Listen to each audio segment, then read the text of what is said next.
ሰላም ጤና ይስጥልን ውድ የቻናላችን ተከታታዮች ዛሬ የምንነጋገረው ሀገራችን ኢትዮጵያ ካለችበት እጅግ አሳሳቢና ስስ ከሆነ የፖለቲካ ሁኔታ ጋር በተያያዘ ርዕሰ ጉዳይ ላይ ነው። ከሁለት ዓመታት በፊት በደቡብ አፍሪካ ፕሪቶሪያ ላይ በታላቅ ተስፋ የተፈረመው የሰላም ስምምነት ዛሬ የት ላይ ይገኛል?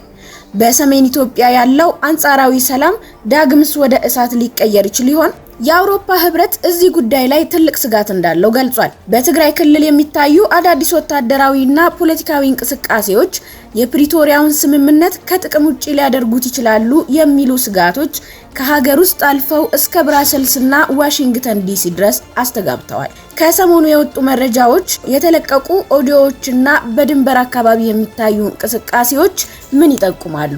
በዛሬው ግሎባል አዲስ ትንታኔያችን የአውሮፓ ህብረትን ማስጠንቀቂያ፣ በትግራይ ያለውን የፖለቲካ ሽኩቻና የኤርትራን ጥላ በዝርዝር እንመለከታለን። ከመሸጋገሪያው በኋላ እንመለሳለን።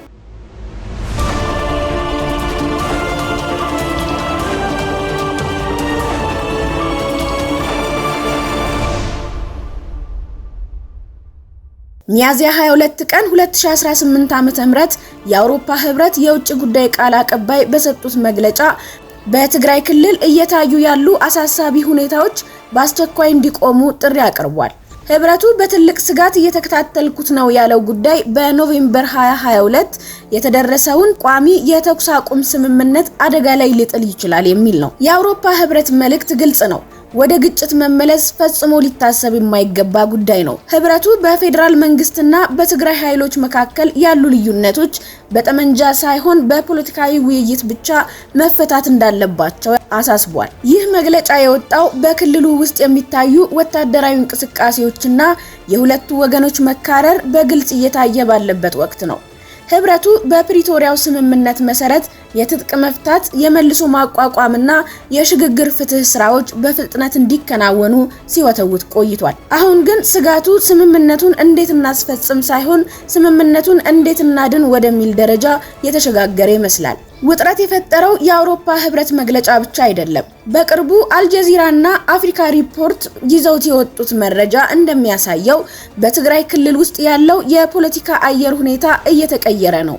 ህወሓት የክልሉን መንግስት መዋቅር መልሶ እያደራጀ መሆኑን ተከትሎ ከፌደራል መንግስት ጋር ያለው ግንኙነት ዳግም ወደ ፍጥጫ እየተሸጋገረ ነው። በተለይም ሰሞኑን በከፍተኛ አመራሮች ዘንድ ተለቀቀ ተብሎ የሚነገርለት የድምጽ ቅጂ በፖለቲካው ገበያ ላይ ትልቅ ድንጋይ ወርውሯል። ይህ የድምጽ ቅጂ በትግራይ አመራሮች ዘንድ ያለውን የሐሳብ መከፋፈልና የወደፊት የፖለቲካ አቅጣጫን በተመለከተ የሚደረጉ የቃላት ጦርነቶችን ፍንጭ ይሰጣል።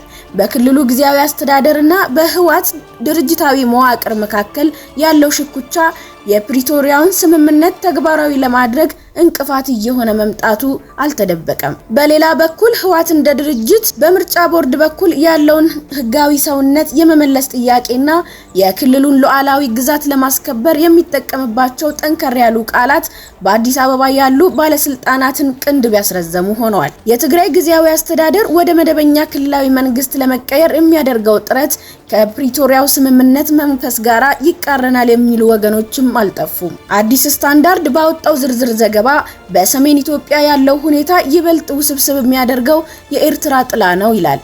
በድንበር አካባቢዎች በተለይም በሽሬ፣ በአድዋና በአዲግራት አቅራቢያ የሚታዩ ወታደራዊ እንቅስቃሴዎች አሁንም የስጋት ምንጮች ናቸው። ኤርትራ በፕሪቶሪያው ስምምነት ውስጥ በይፋ ባትካተትም በሰሜን ኢትዮጵያ ፖለቲካ ላይ ያላት ተጽዕኖ እጅግ ከፍተኛ ነው። በተለይም በራያና በጸለምቴ አካባቢዎች የተፈጠሩ ግጭቶችና የተፈናቃዮች ወደ ቀያቸው መመለስ ጉዳይ በትግራይና በአማራ ክልል መካከል ያለው ግንኙነት ይበልጥ አክርሮታል። የፌደራል መንግስት ጉዳዩን በውይይትና በሪፈረንደም እንፈታዋለን ቢልም በተግባር ግን በየቀኑ የሚሰሙ የግጭት ዜናዎች ተስፋን ያደበዝዛሉ። በሰሜን ኢትዮጵያ ያሉ ሰንሰለታማ ተራራዎች ዳግም የመድፍ ድምጽ እንዲያስተጋቡ ማንም አይፈልግም። ነገር ግን የታጠቁ ኃይሎች በቅርብ ርቀት መገኘት የሰላም ስምምነቱ ሙሉ ለሙሉ ተግባራዊ አለመሆንና በወገኖች መካከል ያለው ጥርጣሬ ለማንኛውም አጋጣሚ ዝግጁ መሆን ወደሚል ስልት ተቀይሯል። ይህ ደግሞ በድንገተኛ ግጭት ወደ ትልቅ ጦርነት የመግባት እድልን ያሰፋዋል። ይህንን ሁኔታ ሚዛናዊ በሆነ መልኩ ስንመለከተው ሁለቱም ወገኖች የየራሳቸው አሳማኝ የሚመስሉ ስጋቶች አሏቸው። በአንድ በኩል የፌዴራል መንግስት የፕሪቶሪያው ስምምነት ዋና ግብ አንድ የሀገር መከላከያ ሰራዊት እንዲኖር ማድረግና በትግራይ ያሉ ታጣቂዎችን ትጥቅ ማስፈታት ነው ብሎ ያምናል። ይህ ሳይሆን በክልሉ የሚታዩ ወታደራዊ ዝግጅቶችና ህወሓት ወደ ቀድሞ ጥንካሬው ለመመለስ የሚያደርገው ጥረት መንግስት የሰላሙን ስምምነት እንዲጠራጠር አድርጎታል። በትግራይ በኩል ያለው ስጋት ደግሞ የሚከተለው ነው። ትጥቅ ከፈታን በኋላ ደህንነታችንን ማን ያስከብራል? የኤርትራ ጦር በከድንበር አካባቢዎች ሙሉ በሙሉ አልወጣም፣ የተወሰዱብን ግዛቶች አልተመለሱም፣ በሚሊዮን የሚቆጠሩ ወገኖቻችን አሁንም በተጠለሉበት ካምፕ በረሃብና በበሽታ እየረገፉ ነው የሚል ነው። ለትግራይ አመራሮች የሰላም ስምምነቱ ትርጉም የሚኖረው ግዛቶቹ ሲመለሱና ተፈናቃዮች ወደ ቤታቸው ሲገቡ ብቻ ነው። ይህ የእምነት እጥረት ነው እንግዲህ ዓለም አቀፉን ማህበረሰብና የአውሮፓ ህብረትን ስጋት ላይ የጣለው። አንዱ ወገን መጀመሪያ ትጥቅ ፍታ ይላል፣ ሌላኛው ወገን ደግሞ መጀመሪያ ደህንነቴን አረጋግጥልኝ ይላል። ይህ አጣብቂኝ መቆለፊያው ካልተከፈተ ሰላሙ እንደ ስስ ብርጭቆ በማንኛውም ሰዓት ሊሰበር ይችላል። ተመልካቾቻችን፣ ኢትዮጵያ ሌላ ጦርነት የምትሸከምበት አቅም የላትም። ባለፉት 2 ዓመታት በሰሜኑ ጦርነት ያለቁት ወገኖቻችን ቁጥር፣ የወደመው ንብረትና የፈረሰው ማህበራዊ ትስስር ለብዙ ዘመናት ጠባሳ ሆኖ የሚቆይ ነው። አሁን የሚያስፈልገው የቃላት ጦርነትን አቁሞ ወደ ጠረጴዛ ዙሪያ መመለስ ነው። የአውሮፓ ህብረት ያቀረበው ጥሪ ለሁሉም ወገኖች ነው። ጦርነት አሸናፊ የለውም፣ ሰላም ግን ተሸናፊ የለውም። የፕሪቶሪያው ስምምነት እንዲጸና የሁለቱ ወገኖች ቁርጠኝነትና የዓለም አቀፉ ማህበረሰብ ሚዛናዊ ግፊት ወሳኝ ነው። የኢትዮጵያ ህዝብ የሚፈልገው ልማትን፣ ሰላምንና መረጋጋትን እንጂ ዳግም የልጆቹን አስክሬን መቁጠር አይደለም። ዛሬም ቢሆን ጊዜው አልረፈደም።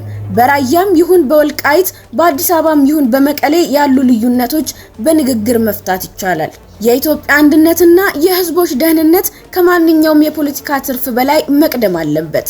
ዓለም አቀፉ ማህበረሰብ የሚሰጠውን ማስጠንቀቂያ እንደ ድል ተጠቅሞ ሰላሙን ወደሚመለስበት ደረጃ ማድረስ የፖለቲከኞቻችን የቤት ስራ ነው። ውድ የግሎባል አዲስ ቤተሰቦች፣ እናንተስ በዚህ ጉዳይ ላይ ምን ትላላችሁ? የአውሮፓ ህብረት ያሳየው ስጋት ወቅታዊ ነው ብላችሁ ታስባላችሁ? የፕሪቶሪያው የሰላም ስምምነት እንዲጸና ምን መደረግ አለበት? በሰሜን ኢትዮጵያ ስላለው ወቅታዊ ሁኔታ ያላችሁን ሐሳብ በኮሜንት መስጫው ላይ አስፍሩልን። ቪዲዮውን ላይክ በማድረግና ለወዳጅ ዘመዶ ሼር በማድረግ ድምጻችን ለብዙዎች እንዲደርስ ተባበሩ። ቻናላችንን ሰብስክራይብ በማድረግ ቤተሰብ ይሁኑ። ስለነበረን ቆይታ እጅግ እናመሰግናለን። ሰላም ለሀገራችን፣ ፍቅር ለህዝባችን። በሌላ ትንታኔ እስክንገናኝ ቸር ሰንብቱልን።